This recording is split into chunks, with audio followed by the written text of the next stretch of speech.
The courtroom was packed. Reporters scribbled notes. The air was thick with tension.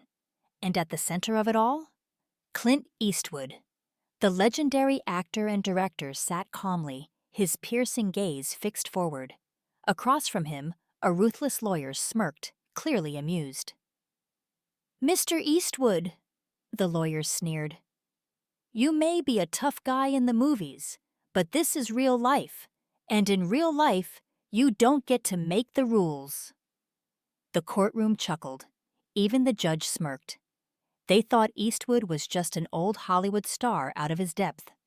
But what happened next? Nobody saw coming, because Clint Eastwood was about to remind them just who they were dealing with. It all started with a lawsuit that no one expected. A major film studio had accused Eastwood of breach of contract, claiming that he backed out of a major project, costing them millions. Their lead attorney, Jonathan Reeves, was known as one of the most ruthless lawyers in Hollywood. He had crushed actors, directors, and even studio executives in court. And today, he was going after Eastwood. "Your Honor," Reeves said with confidence, "Mr. Eastwood signed a contract. He made a commitment. And then, without warning, he walked away, leaving my client with nothing. We are demanding full financial damages for his reckless decision." He turned to Eastwood. "Tell me, sir, do you think you're above the law just because you played a cowboy?" The courtroom chuckled again. Even the judge shook his head. It looked like Reeves had already won. Then, Clint Eastwood stood up, and the entire room went silent. Eastwood walked slowly to the podium, his every movement deliberate. Then, in that classic gravelly voice, he said something that made everyone's blood run cold. "You think I broke the law?" He let the words hang in the air. "Well, counselor, I'd say you need to check your facts before you start running your mouth." The smirk on Reeves' face disappeared. The judge raised an eyebrow. "Mr. Eastwood, do you have evidence to refute these claims?" Eastwood nodded once. Then he reached into his coat pocket and pulled out a single sheet of paper. He unfolded it slowly, too slowly. The tension in the room skyrocketed. Then finally, he held it up for the judge to see.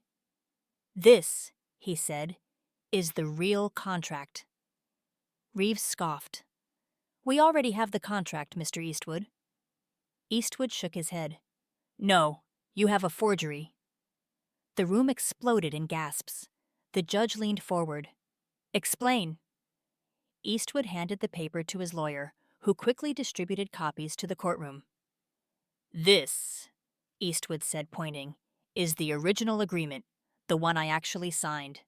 What the studio submitted? It's been altered. They changed the terms after I walked away. I never agreed to their demands in the first place." Reeves turned pale. His mouth opened, but no words came out. The judge adjusted his glasses, scanning the document. It was undeniable. The studio had lied. They had tried to frame Clint Eastwood. For the first time, Reeves looked nervous. "Your Honor," he stammered, This is clearly a misunderstanding." But Eastwood just smiled. "You see, counselor, there's one thing you forgot about me." Reeves swallowed hard. "And what's that?" Eastwood leaned in slightly. "I don't miss the details." The courtroom erupted. The judge slammed his gavel. "Order!" He turned to the studio's legal team. "I want an immediate forensic review of both contracts. If Mr. Eastwood's claims are true, this case is dismissed, and I expect to see serious legal consequences for this deception." Reeves sat frozen.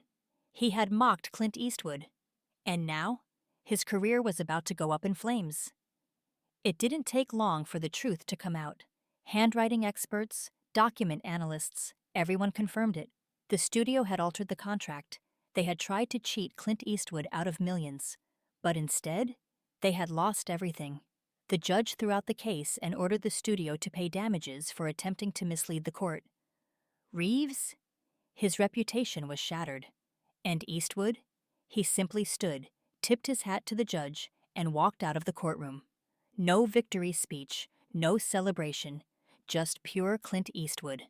The case was over, But the lesson was clear.